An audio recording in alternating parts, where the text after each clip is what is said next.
नमस्कार, आपल्या सगळ्यांचे राजमुद्रा न्यूज लाईव्ह मध्ये मनापासून स्वागत।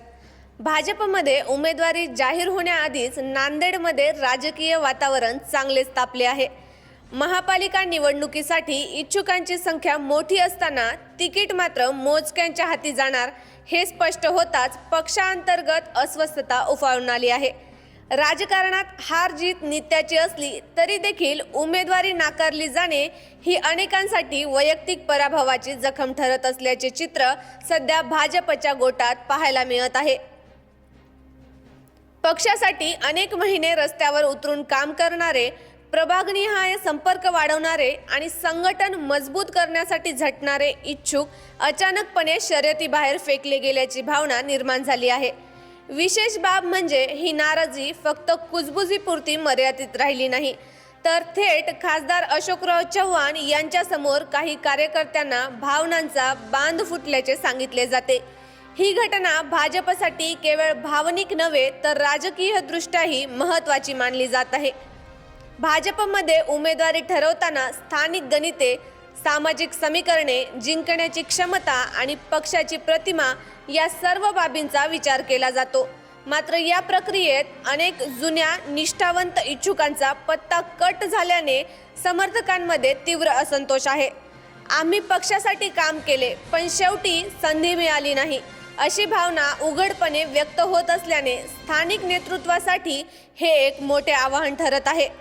या संपूर्ण घडामोडीत एका पत्रकाराचा उल्लेख होणे हा आणखी चर्चेचा मुद्दा ठरला आहे। राजकारण आणि समाजकारणात सक्रिय असलेल्या या पत्रकारानेही उमेदवारीसाठी जोरदार प्रयत्न केल्याची चर्चा आहे। मात्र शर्यतीतून बाहेर पडल्यावर त्यांच्या भावनाही अनावर झाल्याचे बोलले जात आहे। पत्रकारासारख्या संवेदनशील आणि सार्वजनिक भूमिकेत असलेल्या व्यक्तीकडून असा भावनिक प्रतिसाद येणे यामुळे या घटनेची तीव्रता अधोरेखित होते। आता खरा प्रश्न असा आहे की या अश्रुपाताचा फटका भाजपला किती बसणार?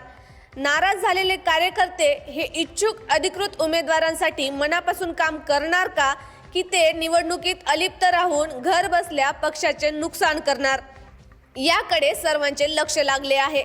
महापालिका निवडणुकीत स्थानिक पातळीवरील कार्यकर्त्यांची भूमिका अत्यंत महत्त्वाची असते आणि याच पातळीवर नाराजी राहिली तर त्याचे थेट परिणाम मतदानावर होऊ शकतात।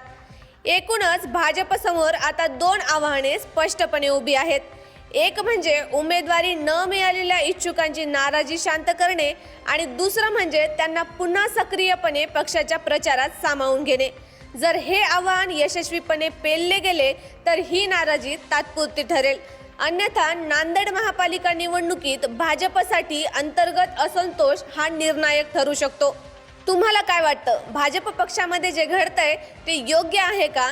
याचा फटका भाजपला महापालिका निवडणुकीमध्ये बसू शकतो का? आम्हाला कमेंट करून नक्की कळवा आणि चॅनलला सबस्क्राईब करायला विसरू नका। धन्यवाद।